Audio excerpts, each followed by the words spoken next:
নবম জাতীয় বেতন স্কেল গেজেটের মাধ্যমে বাস্তবায়ন করে যেতে চায় অন্তর্বর্তী সরকার। এজন্য তারা পরবর্তী রাজনৈতিক সরকারের জন্য অপেক্ষা করবে না বলে স্পষ্ট জানিয়েছে। ইতিমধ্যেই সরকারি চাকরিজীবীদের জন্য নতুন বেতন কাঠামো নির্ধারণে গঠিত বেতন কমিশন ইতিমধ্যেই কাজ শুরু করেছে। আগামী 6 মাসের মধ্যেই নতুন স্কেলের প্রস্তাব দেওয়ার কথা রয়েছে কমিশনের।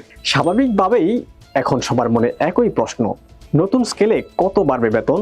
তাহলে চলুন এই বিষয়ে বিস্তারিত কথা বলি। বর্তমানে সাধারণ নাগরিক, সরকারি চাকরিজীবী, সরকারি প্রতিষ্ঠান ও বিভিন্ন সংগঠনের কাছ থেকে উন্মুক্ত মতামত নিচ্ছে কমিশন। এসব মতামত 15 অক্টোবর পর্যন্ত গ্রহণ করা হবে। পরবর্তীতে বিভিন্ন স্টেক হোল্ডারের সঙ্গে মতবিনিময় সভা করবে কমিশন। কমিশনের এক সদস্য জানিয়েছেন, 10 বছর পর এই কমিশন গঠিত হয়েছে। এই সময়ে মুদ্রাস্ফীতি ব্যাপক হারে বেড়েছে, তাই মুদ্রাস্ফীতি বিবেচনায় রেখেই সুপারিশ করা হবে। বর্তমানে সর্বনিম্ন থেকে সর্বোচ্চ বেতনের অনুপাত 12:1, 10:1 এবং 8:1 নিয়ে যে আলোচনা চলছে সেটিও কমিশনের নজরে আছে। এগুলো বিবেচনা করেই বর্তমানে থাকা 20টি গ্রেড ভেঙে গ্রেড কমিয়ে বেতনের অনুপাতে সামঞ্জস্য করার চিন্তা রয়েছে কমিশনের। এছাড়া প্রাথমিক ধারণা অনুযায়ী নতুন স্কেলে মূল বেতন প্রায় দ্বিগুণ হতে পারে।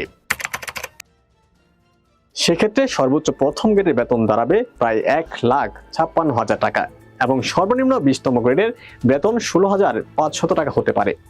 বিসিএস কর্মকর্তাদের প্রারম্ভিক বেতন হবে প্রায় 44,000 টাকা, যা বর্তমানে 22,000 টাকা।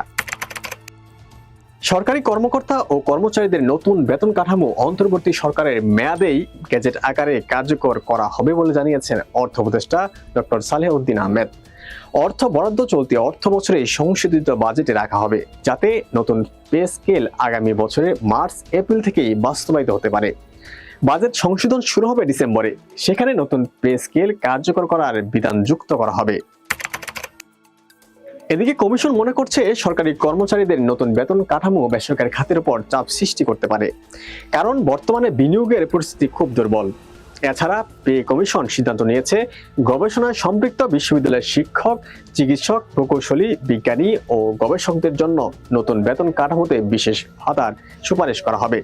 প্রণোদনা হিসেবে দেওয়া এই ভাতা অন্য সামরিক বা বেসামরিক কর্মকর্তা কর্মচারীদের জন্য প্রযোজ্য হবে না। বর্তমানে সরকারি কর্মচারীরা 2015 সালের বেতন কাঠামো অনুযায়ী বেতন পাচ্ছেন। দেশে প্রায় 15 লাখ সরকারি কর্মচারী রয়েছেন। সশস্ত্র বাহিনী, ব্যাংক ও আর্থিক প্রতিষ্ঠান এবং সরকারি শিক্ষা প্রতিষ্ঠানের শিক্ষক কর্মচারীদের যুক্ত করলে এই সংখ্যা দাঁড়াবে প্রায় 24 লাখে। অন্তর্বর্তীকালীন সরকার দায়িত্ব নেওয়ার পর ভাতা নিয়ে আলোচনা শুরু হয় 2024 সালে নভেম্বরে। 2025 সালে জানুয়ারিতে নতুন মহার্ঘ ভাতা চালুর কাজ শুরু হলেও সমালোচনার মুখে তা বাতিল হয়। পরবর্তীতে চলতি অর্থ বছরের বাজেটে সরকারি কর্মচারীদের জন্য 10% বিশেষ সুবিধা দেওয়া হয়েছে।